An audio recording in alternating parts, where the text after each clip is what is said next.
et si la plus grande menace pour la richesse africaine venait de l'intérieur. Aujourd'hui, un homme a osé tracer une ligne rouge. Ibrahim Traoré, le plus jeune chef d'État du monde, affirme qu'aucune ressource du Burkina Faso ne sera plus jamais bradée. Plus de compromis sur l'or, le manganèse, l'uranium ou l'énergie. Cette décision est un séisme qui secoue les fondations du pays et qui attire l'attention et la colère de puissances bien plus grandes que le Burkina Faso lui-même. Le choix de Traoré est clair. Les ressources du peuple doivent rester au service du peuple. Mais en brisant les chaînes de plusieurs décennies d'exploitation étrangère, il confronte non seulement l'Occident, mais aussi des institutions régionales censées protéger l'Afrique de l'Ouest, comme la CEDEAO. La vraie question, cette organisation défend-elle réellement l'intérêt africain, ou est-elle devenue l'instrument de nouveaux prédateurs? Car la dernière décision d'Ibrahim Traoré pourrait bien redessiner toute la carte de l'Afrique de l'Ouest. Un bouleversement dont les conséquences pourraient se répercuter dans toute la région, de Bamako à Niamey et bien au-delà. Mais il joue gros. Si Traoré échoue, le Burkina Faso pourrait perdre non seulement des milliards de ses richesses, mais aussi son autonomie et même sa stabilité future. C'est l'avenir de millions de personnes, d'écoles, d'hôpitaux, de routes, qui se joue dans ce bras de fer. Alors, comment en est-on arrivé là? Pour le comprendre, il faut plonger dans l'histoire cachée des ressources du Burkina Faso. Derrière les promesses de souveraineté et de prospérité, il existe un passé marqué par la dépossession et la manipulation. Explorons ensemble comment l'histoire a forgé le combat actuel de Traoré. Sous la terre du Burkina Faso, on trouve plus que de l'or. On y trouve la clé de son avenir, ou de sa ruine. Ce pays, souvent qualifié de pauvre, repose sur des trésors insoupçonnés. Or, manganèse, phosphate, uranium, cuivre. Le sous-sol burkinabé est parmi les plus riches d'Afrique de l'Ouest. Pourtant, depuis des décennies, ces ressources échappent aux Burkinabés eux-mêmes. À chaque nouvelle découverte minière, ce ne sont pas les villages du Faso qui profitent, mais des sociétés étrangères ou régionales. Des groupes français, canadiens, russes ou encore sud-africains exploitent la terre tandis que les bénéfices traversent les frontières. Le pillage n'est pas un mot trop fort, car pendant que des milliards quittent le pays, en or ou en matières premières, les écoles manquent de craie et les infirmières de médicaments. Les routes s'effondrent sous la pluie, et l'insécurité se propage jusque dans les villages, privés d'infrastructures vitales.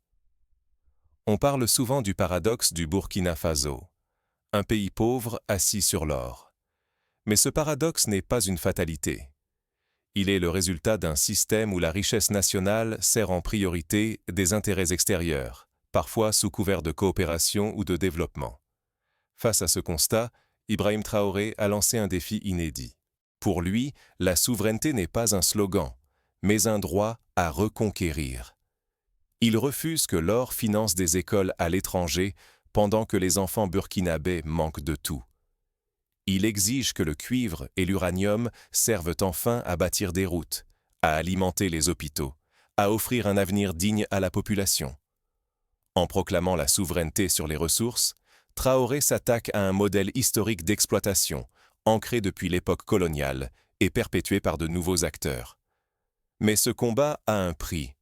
Tant que le pays ne reprend pas le contrôle de ses biens, il restera enfermé dans la pauvreté et la dépendance, condamné à voir ses richesses nourrir d'autres puissances. C'est une lutte dont l'issue déterminera non seulement la prospérité du Burkina Faso, mais aussi sa dignité et sa stabilité.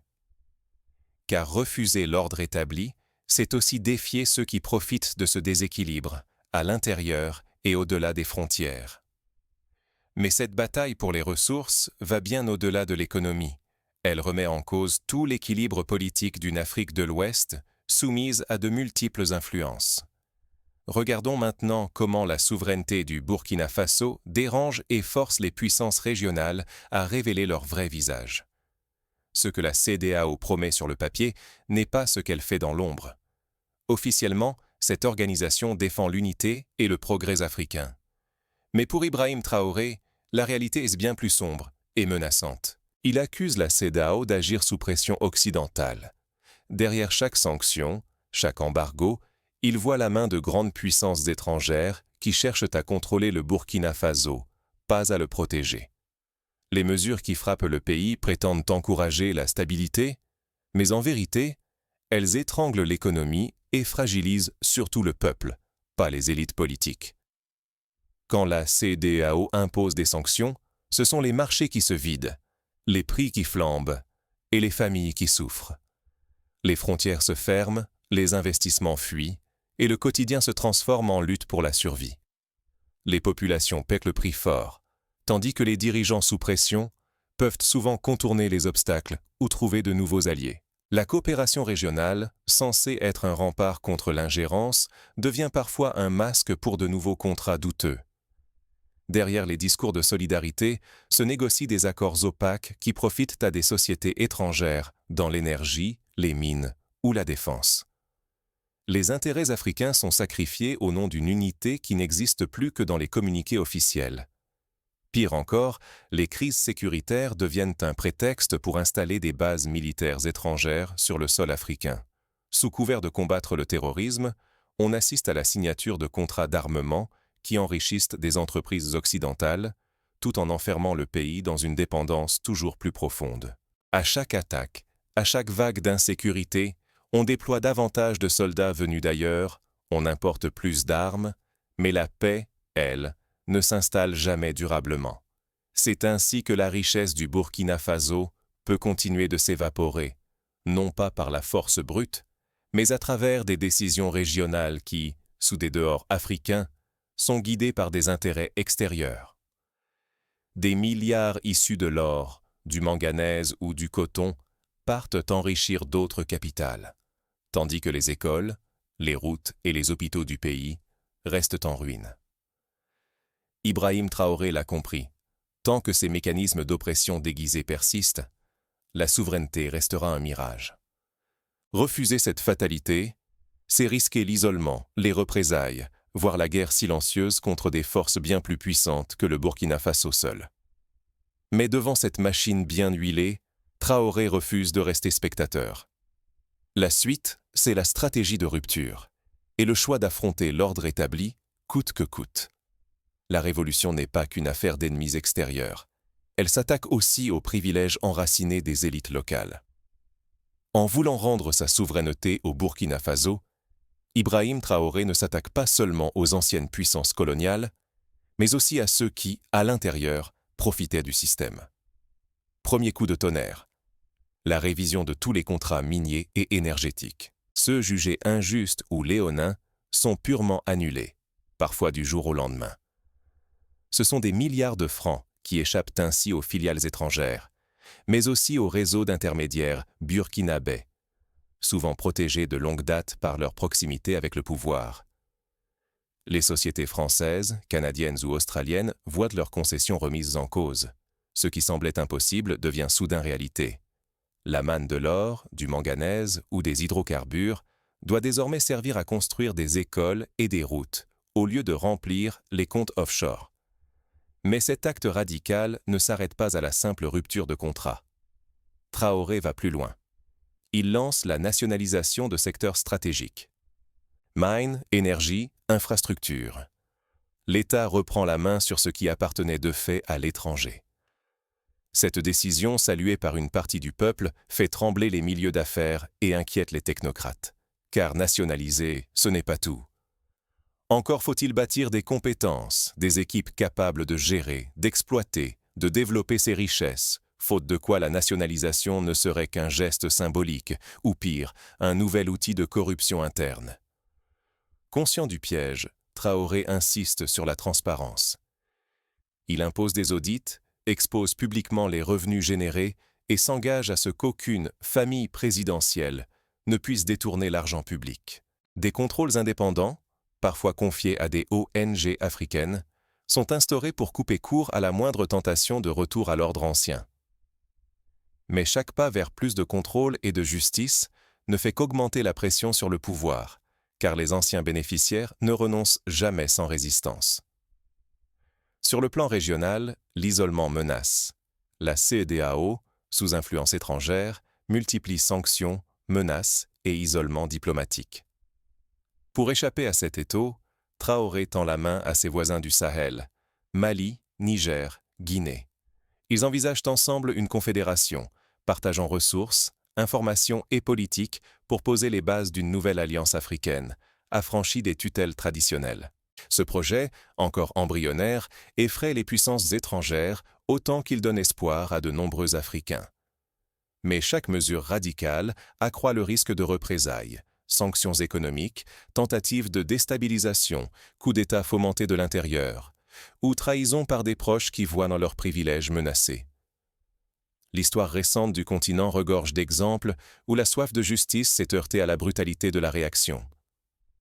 Derrière ces choix politiques, une autre bataille s'engage, celle de la transformation morale et sociale, bien plus difficile à gagner que n'importe quelle guerre économique ou diplomatique. Car au-delà du contrôle des ressources, c'est toute une vision de la société et de la justice qui se dévoile. La question est simple. Le pouvoir peut-il vraiment changer le destin des plus modestes, ou restera-t-il captif de la corruption et des anciennes habitudes? Et si chaque mine devenait un bouclier contre la pauvreté, plutôt qu'une porte ouverte à la prédation? C'est le pari audacieux d'Ibrahim Traoré. Transformer chaque gramme d'or, chaque tonne de manganèse, chaque goutte d'énergie du Burkina Faso en un outil de dignité et de survie pour son peuple. Traoré le répète sans relâche.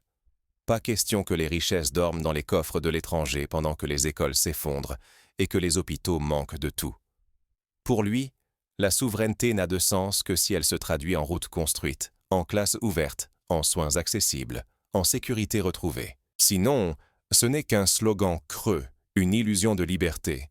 Il ne s'agit pas seulement de chiffres ou de contrats, mais de dignité nationale. La lutte pour les ressources, c'est la lutte pour que le sol burkinabé ne soit plus une malédiction, mais une chance. Selon Traoré, c'est une question de survie. Si la richesse ne profite pas à la population, c'est l'État lui-même qui peut s'effondrer, miné de l'intérieur avant même toute attaque venue de l'extérieur. Ce combat dépasse le Burkina Faso. Traoré propose un nouveau modèle de leadership africain. Un chef qui place la transparence et la justice avant les compromis politiques habituels. Il défie non seulement les puissances étrangères, mais aussi les habitudes enracinées qui ont longtemps permis la corruption et la dilution des responsabilités. Ce n'est pas qu'une bataille contre la pauvreté, c'est une bataille pour l'âme même de la nation. Si les ressources servent enfin le peuple et non des intérêts obscurs, alors le pays pourra écrire une nouvelle page de son histoire. Mais si l'élan est brisé, les conséquences pourraient être irréversibles. Reste une question brûlante. Même avec ces réformes, Traoré pourra-t-il tenir face aux pressions extérieures et à la résistance interne qui s'annonce? Dans l'ombre, des forces s'organisent déjà pour contrer cette révolution. Mais qui, réellement, tire les ficelles de cette résistance? Derrière chaque contrat, chaque sanction, se cache un choix redoutable. L'Afrique dominera-t-elle enfin sa richesse, ou restera-t-elle prisonnière de systèmes qui se renouvellent sans cesse? À chaque annonce officielle, chaque titre sur le Burkina Faso ou la CEDEAO, souvenez-vous, il ne s'agit jamais seulement d'accords techniques ou de débats diplomatiques. Ce qui se joue, c'est le contrôle même de milliards issus des ressources, la dignité de peuples entiers et la possibilité de voir enfin les écoles, routes et hôpitaux sortir de terre grâce à l'or et à l'énergie du continent. Ce que révèle la bataille d'Ibrahim Traoré va bien au-delà du Burkina Faso. C'est un bras de fer entre un pays qui refuse de voir sa richesse s'envoler et un système régional souvent manipulé par des intérêts qui n'ont rien d'africain. La CEDEAO, en apparence garante de l'unité, peut devenir l'outil de pressions extérieures sous couvert de solidarité. Comprendre ces enjeux, c'est se donner le pouvoir d'exiger des comptes, de remettre en cause les discours officiels et de repenser ce que signifie vraiment l'indépendance économique. Car tant que nous acceptons la version imposée par les puissants, nous restons spectateurs d'un théâtre dont les ficelles échappent aux premiers concernés. La décennie qui s'ouvre sera décisive. Soit l'Afrique de l'Ouest réussit à reprendre la main sur ses ressources, soit elle voit une nouvelle fois son destin lui échapper. Le choix appartient au peuple, à leur vigilance et à leur capacité à voir derrière les apparences.